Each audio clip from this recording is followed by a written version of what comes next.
Shot intro I've ever seen. Welcome back to 2014 North American Spring Split. We've got none other than Sheep here with us, of course Zuna as well, the AD carry. So guys, you came back firing strong here in this week. How are you guys feeling as a team? I feel really good right now, especially after that win. Definitely a tough match, and then tomorrow CLG was looking really strong, so it's going to be hard for us tomorrow as well.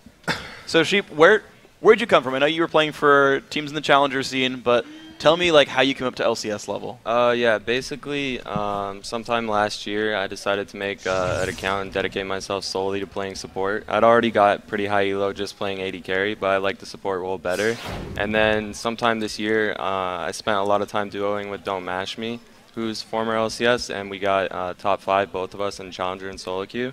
And at that point, I joined Curse Academy, and we reformed Curse Academy.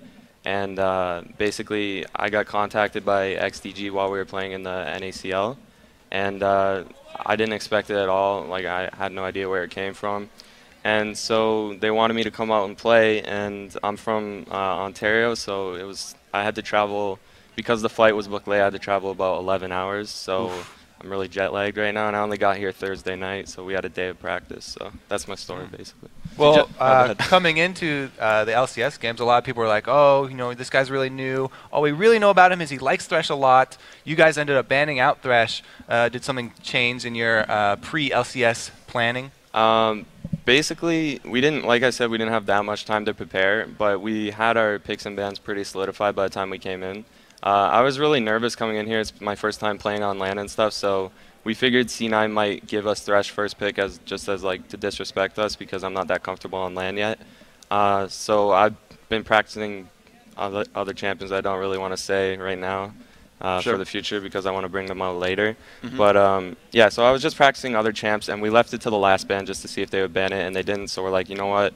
Like, that's Lemon's best champ, and like we just might as well ban it because I have other champs I'm willing to play anyway. Cool. So we'll keep your support poppy a secret, guys. We have a replay actually want to show you of a big Baron. It's not support poppy. It's fine.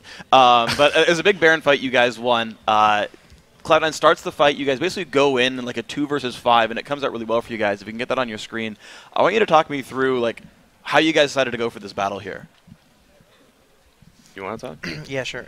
Pretty much, we see them doing the Baron, and we're like, okay, the Baron's not that fast, so let's go in and we start fighting. We know that we outscaled him pretty hard, and then Balls went in on me, and I dodged his E, so I'm not slowed at all. And then I started fighting him, and I just started yelling, Balls is low, Balls is low. And then everyone's already really low from the Baron because their team isn't really strong at doing Baron. Lee Sin's the only tank, and he still will take damage from it. And then once he got off, Gragas and LeBlanc took lots of damage from it. Saw you tagged Baron there at the end, too, getting Benny a little quick heartbeat right there. He was a little scared for his life. It's messed up. So, Zuna, I know you had been swapped around into the jungle to fix shot calling issues, that because you'd be able to be around the map more, you could shot call for the team. How's shot calling from the AD carry role again? It's not bad. It just comes down to once we all group, that's when I need to make decisions. And then for besides that, I'm focusing mostly just win my lane. Because if I win my lane, it just helps the team a lot. So if someone makes a mistake and I win my lane, we can get to the group stage, and that's all we need to do. And then I'll focus on shot calling then. How hard was it to go to the AD carry laning phase? Because you go from the least intensive last hitting roles, the jungle and the support, to the most intensive last hitting role? It came down to my CSing is not as good as it used to be, so I definitely missed a lot of CS I shouldn't have. I probably missed like 20 CS during the laning phase, which is really bad. But at least in team fights, I wasn't out of position too much. So it just came down to, as long as I play smart and make good calls, we'll be fine. And that's what happened. Well, let's pull up another clip here. If we can get this on your screen. This is a mid lane fight here for the inhibitor. And walk us through this one. It's all you, Sheep. So basically, yeah, we were just sieging at this point. This was really late game, and I just called to turn on them here. And I got a perfect CC on Balls, so I think he died instantly. Got an ulti. Yeah, he died instantly.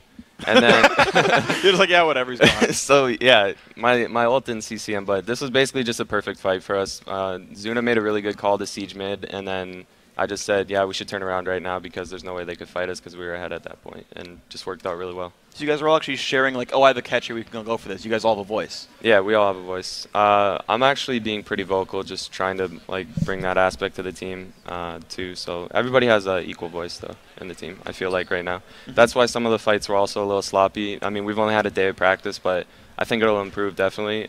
Like some of the fights in the mid game and stuff, we were kind of like when Xmithy Pantheon ulted, and then I couldn't follow up exactly on Lemon because I was too far.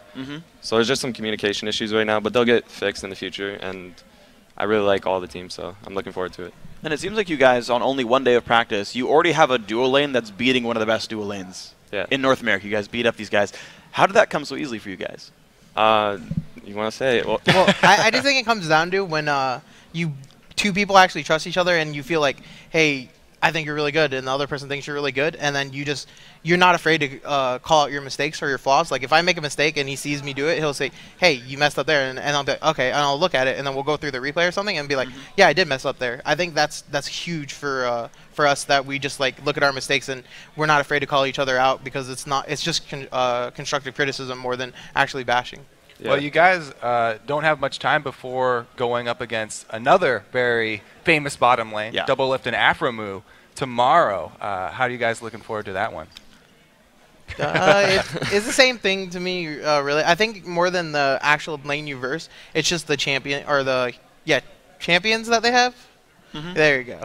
Yeah, I respect all the LCS bot lanes. Obviously, when I was on Curse Academy amateur team, like we scrimmed them a lot, but at the same time, I'm not gonna like be afraid of them or anything. As you saw today, like I made that flash play onto Lemon, so I'm just trying not to be let the land jitters get in the way of my play and just play as I would at home. And that's, I feel like, the biggest thing if you're an amateur player and your first time playing on land.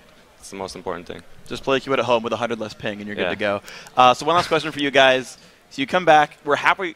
I guess we're halfway +1 game through the season now. You started the first run 3-11. You're 1-0 now. Where's the rest of the season going for you guys? Hopefully we make it back up to the top. You know, I don't know like if it's possible to make top 3 still, but hopefully we just get back to the top form. And even though we had a shaky start in the beginning, hopefully it continues for our success. And, of course, you could always win the spring playoffs, so you can be #1 if you really want it. Yeah, exactly. You guys win out. Well, guys, thank you very much for your time. Congratulations on your win. We'll, of course, see you guys tomorrow. We've got more going on. We're going to throw it across the studio to Riv and Jat for the next game. But as we go, Curse's St. Vicious stopped by the studio to talk about his